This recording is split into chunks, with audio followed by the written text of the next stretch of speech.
আকাশবাণী খবর পড়ছি শুভমিতা মুখোপাধ্যায়। প্রথমে বিশেষ বিশেষ খবর। প্রধানমন্ত্রী নরেন্দ্র মোদী বলেছেন, সরকার পশ্চিম এশিয়ার সংকটের কোনো প্রভাব নাগরিকদের ওপর পড়তে দেয়নি। সারা দেশে পাইপ বাহিত গ্যাস সরবরাহের ব্যবস্থা প্রসারের লক্ষ্যে দ্বিতীয় পর্যায়ের পিএনজি উদ্যোগের সময়সীমা 30শে জুন পর্যন্ত বাড়ানো হয়েছে। সারা দেশ জুড়ে আগামীকাল থেকে জনগণনা 2027 শুরু হচ্ছে। 2047 সালের মধ্যে বিকশিত ভারত গড়ার লক্ষ্য অর্জনে নালন্দা বিশ্ববিদ্যালয় গুরুত্বপূর্ণ ভূমিকা নেবে বলে রাষ্ট্রপতি দ্রৌপদী মুর্মু মন্তব্য করেছেন। সারা দেশ জুড়ে নানা অনুষ্ঠানের মধ্য দিয়ে আজ মহাবীর জয়ন্তী পালিত হচ্ছে। আসছি বিস্তারিত খবরে। প্রধানমন্ত্রী নরেন্দ্র মোদী বলেছেন, সরকার পশ্চিম এশিয়া সংকটের কোনো প্রভাব নাগরিকদের ওপর পড়তে দেয়নি। পশ্চিম এশিয়ার সংঘাত সত্ত্বেও ভারত সমগ্র পরিস্থিতি নিয়ন্ত্রণে রেখেছে। প্রধানমন্ত্রী গুজরাটের নবগঠিত ভাবথাড়ার জেলায় 19,800 কোটি টাকারও বেশি মূল্যের একাধিক উন্নয়নমূলক প্রকল্পের উদ্বোধন ও ভিত্তিপ্রস্তর স্থাপন করে এক জনসভায় একথা বলেন। बीते कुछ समय से आप देख रहे हैं, दुनिया के कई देश युद्ध, अशांति और अस्थिरता से घिरे हैं। वेस्ट एशिया में जो हालत बने हुई है, उनका असर पूरी दुनिया पर है। ऊर्जा जरूरतों की, डीजल, पेट्रोल और गैस की दिक्कत पूरी दुनिया में बढ़ गई है। ऐसे संकट में भी भारत ने हालातों को नियंत्रण में बनाए रखा है। এর আগে প্রধানমন্ত্রী তার গুজরাট সফরের দ্বিতীয় পর্যায়ে সানন্দে কেইনেস সেমিকন্ডাক্টরের ওসাট প্ল্যান্টের উদ্বোধন করে চলতি দশককে ভারতীয় প্রযুক্তির দশক বলে মন্তব্য করেন। প্রধানমন্ত্রী বলেন, এই কারখানায় উৎপাদিত চিপ ভবিষ্যতে আমেরিকায় পৌঁছে যাবে। শ্রী মোদী বলেন, সেমিকন্ডাক্টর ক্ষেত্রে ভারত স্বনির্ভর হওয়ার চেষ্টা করছে। এই কারখানার উদ্বোধনের ফলে ভারতের সেমিকন্ডাক্টর শিল্প নতুন গতি পাবে। প্রধানমন্ত্রী নরেন্দ্র মোদী বলেছেন, সেমিকন্ডাক্টর ক্ষেত্রে ভারত বর্তমানে বিশ্বের অন্যতম অগ্রণী অংশীদার রাষ্ট্র হিসেবে পরিচিত হচ্ছে। इस वर्ष के बजट में इंडिया सेमीकंडक्टर मिशन 2.0 की घोषणा की गई है। इस फेज का फोकस भारत में सेमीकंडक्टर इक्विपमेंट और मटेरियल्स के प्रोडक्शन पर है। अब हमारा प्रयास एक फुल स्टैक भारतीय सेमीकंडक्टर इकोसिस्टम तैयार करने का है, ताकि हम डोमेस्टिक और ग्लोबल सप्लाई चेन में बड़ी पार्टनरशिप कर सके। সকালে প্রধানমন্ত্রী গুজরাট সফরের প্রথম পর্যায়ে গান্ধীনগরের কোবায় সম্রাট সম্প্রতি জাদুঘরের উদ্বোধন করেন। এই জাদুঘরে জৈন ধর্মের ইতিহাস এবং মৌর্য শাসক সম্রাট সম্প্রতির জীবনতার শাসনকালে নানা খতিয়ান ও অহিংসার বার্তা রক্ষিত হয়েছে। কেন্দ্রীয় সরকার তেলেঙ্গানা, রাজস্থান, মহারাষ্ট্র, উত্তরাখণ্ড, মেঘালয় এবং মিজোরামের পঞ্চায়েতি রাজ প্রতিষ্ঠান ও স্থানীয় সংগঠনগুলির জন্য 2025-26 অর্থবর্ষে পঞ্চদশ অর্থ কমিশনের শর্তাধীন এবং শর্তহীন অনুদান অনুমোদন করেছে। একই সঙ্গে শুরু হয়েছে অর্থ বন্টনের প্রক্রিয়া।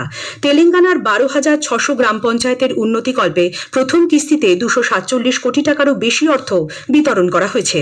উত্তরাখণ্ডের 13টি জেলা পঞ্চায়েত, 95টি ব্লক পঞ্চায়েত এবং প্রায় 8,000 গ্রাম পঞ্চায়েতের জন্য দ্বিতীয় কিস্তিতে 91 কোটি টাকারও বেশি অর্থ প্রদান করা হয়েছে। মহারাষ্ট্রকে দেওয়া অর্থের পরিমাণ 109 কোটি টাকারও বেশি। মেঘালয় 2021-22 অর্থবর্ষের শর্তহীন অনুদানের দ্বিতীয় কিস্তি হিসেবে 27 কোটি টাকা পেয়েছে।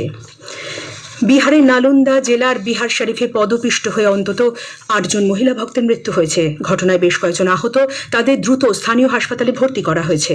প্রত্যক্ষদর্শীরা জানিয়েছেন, মাঘরা শীতলাষ্টমী মন্দিরে ধর্মীয় আচার অনুষ্ঠান চলাকালীন অনুষ্ঠানের মধ্যে হঠাৎ একটা গুজব ছড়িয়ে পড়লে সেই আতঙ্কে ভিড়ের মধ্যে হুড়োহুড়ি শুরু হয় এবং পরিস্থিতি দ্রুত নিয়ন্ত্রণের বাইরে চলে যায়। এর জেরেই পদপিষ্টের ঘটনা ঘটে বলে প্রাথমিকভাবে অনুমান করা হচ্ছে। মৃতের সংখ্যা আরও বাড়তে পারে বলে আশঙ্কা করা হচ্ছে। রাষ্ট্রপতি দ্রৌপদী মুর্মু, উপরাষ্ট্রপতি সিপি রাধাকৃষ্ণন এবং প্রধানমন্ত্রী নরেন্দ্র মোদী এই দুর্ঘটনায় শোক প্রকাশ করেছেন। প্রধানমন্ত্রী জাতীয় ত্রাণ তহবিল থেকে নিহতদের পরিবার পিছু 2 লক্ষ টাকা ও আহতদের 50,000 টাকা অর্থ সহায়তার কথা তিনি জানিয়েছেন। সারা দেশে পাইপ বাহিত প্রাকৃতিক গ্যাসের সরবরাহ ব্যবস্থা প্রসারের লক্ষ্যে সরকার দ্বিতীয় পর্যায়ের পাইপ বাহিত প্রাকৃতিক গ্যাস উদ্যোগের সময়সীমা 30শে জুন পর্যন্ত বাড়ানোর কথা ঘোষণা করেছে। পেট্রোল ও প্রাকৃতিক গ্যাস মন্ত্রক আজ এক বিজ্ঞপ্তিতে জানিয়েছে, মার্চ মাসে সারা দেশে পারিবারিক, বাণিজ্যিক, শিক্ষা প্রতিষ্ঠান, আবাসিক হোস্টেল, ক্যান্টিন সহ বিভিন্ন স্থানে 3,10,000 পাইপ বাহিত গ্যাসের সংযোগ দেওয়া হয়েছে। এছাড়াও আরও 2,70,000 সংযোগ প্রদানের কাজ চলছে। সারা দেশ জুড়ে আগামীকাল থেকে জনগণনা 2027 শুরু হচ্ছে। সরকার জনগণনার প্রথম পর্বের জন্য 33টি প্রশ্নের একটি তালিকা প্রকাশ করেছে। নতুন দিল্লিতে গতকাল এক সাংবাদিক সম্মেলনে ভারতের রেজিস্ট্রার জেনারেল ও জনগণনা কমিশনার মৃত্যুঞ্জয় কুমার নারায়ণ জানিয়েছেন, দুটি পর্বে এই গণনার কাজ চলবে। তিনি জানান, রাজ্য ও কেন্দ্রশাসিত অঞ্চলগুলির নির্ধারিত সময়সূচি অনুসারে গণনার প্রথম পর্বে আগামীকাল থেকে 30 সেপ্টেম্বর পর্যন্ত চলবে। जनगणना 2011 में आंकड़े फिजिकल कागज पे इकट्ठा किए गए थे। इस बार 2027 में डिजिटल माध्यम से हो रही है। इसमें प्रगणक घर घर मोबाइल फोन या डिजिटल डिवाइस लेकर के जाएंगे और उसमें मोबाइल एप्लीकेशन पे सीधे आंकड़े दर्ज करेंगे। এই খবর শুনছেন আকাশবাণী থেকে। 2047 সালের মধ্যে বিকশিত ভারত গড়ার লক্ষ্য অর্জনে নালন্দা বিশ্ববিদ্যালয় এক গুরুত্বপূর্ণ ভূমিকা পালন করবে বলে রাষ্ট্রপতি দ্রৌপদী মুর্মু অভিমত ব্যক্ত করেছেন। তিনি আজ নালন্দা বিশ্ববিদ্যালয়ের দ্বিতীয় সমাবর্তন অনুষ্ঠানের ভাষণে বলেন, নালন্দা বিশ্ববিদ্যালয়ের পুনরুজ্জীবন কেবল বিহার বা ভারতের জন্য একটি কৃতিত্ব নয়, বরং এটি সমগ্র বিশ্বের জন্য একটি বৌদ্ধিক ও সাংস্কৃতিক নবজাগরণের সূচনা করে। The Government of India remains committed to supporting the growth of this institute. The Library of Ancient Nalanda is said to have contained millions of manuscripts. With that lofty benchmark as a reference, what we are building here today will be a lasting legacy as India moves towards becoming a developed nation by 2047. মঙ্গোলিয়ার নতুন প্রধানমন্ত্রী হচ্ছেন উচরাল নিয়াম ওসোর।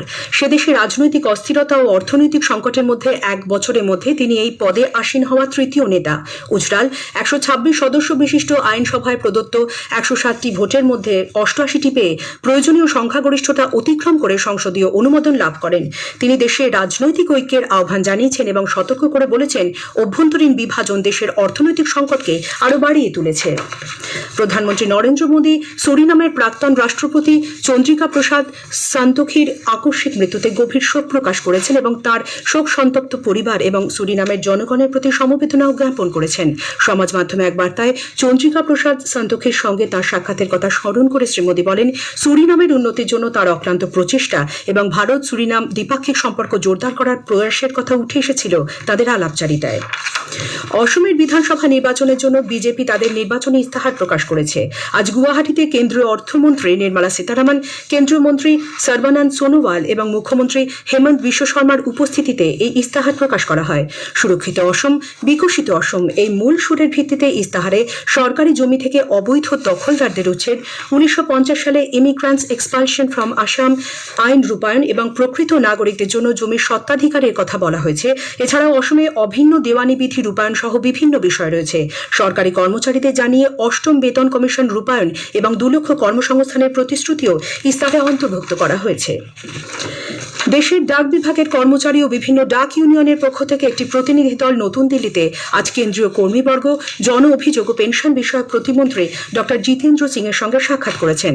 ডাক বিভাগের নির্দিষ্ট কিছু দফতরে ক্যাডারদের পুনর্বিন্যাস, আর্থিক উন্নয়ন প্রকল্প রূপায়ণ এবং পেনশন সংক্রান্ত বিবিধ বিষয় নিয়ে তাদের মধ্যে আলোচনা হয়। দীর্ঘদিনের অমীমাংসিত মামলাগুলির দ্রুত নিষ্পত্তির জন্য ডক্টর জিতেন্দ্র সিং পেনশন আদালত এবং পেনশন অভিযোগ ফোরাম সহ প্রাতিষ্ঠানিক ব্যবস্থাগুলি সক্রিয়ভাবে ব্যবহারের পরামর্শ দিয়েছেন।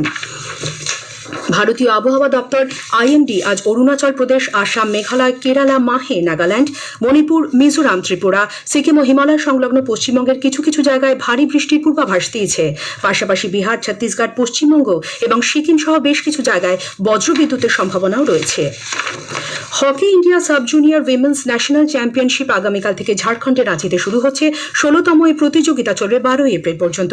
হকি ইন্ডিয়ার উদ্যোগে মেয়েদের এই টুর্নামেন্টে এ বিভাগে মোট 12টি দল 4টি পুলে বিভক্ত হয়ে খেলবে। এই বিভাগের নকআউট পর্ব শুরু হবে 9 এপ্রিল থেকে এবং ফাইনাল ম্যাচ হবে 12 এপ্রিল। অন্যদিকে বি বিভাগে 1 থেকে 6 এপ্রিল এবং সি বিভাগে 1 থেকে 4 এপ্রিল পর্যন্ত লীগ পদ্ধতিতে খেলা হবে। প্রতিযোগিতার সব ম্যাচ অনুষ্ঠিত হবে মারাং গোমকে জয়পাল সিং অ্যাস্ট্রোটার্ফ হকি স্টেডিয়ামে। শেষ করার আগে বিশেষ খবরে কিছু অংশ আর একবার। প্রধানমন্ত্রী নরেন্দ্র মোদী বলেছেন, সরকার পশ্চিম এশিয়ার সংকটে কোনো প্রভাব নাগরিকদের ওপর পড়তে দেয়নি।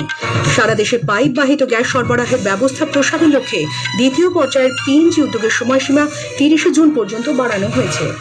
খবর শেষ হলো।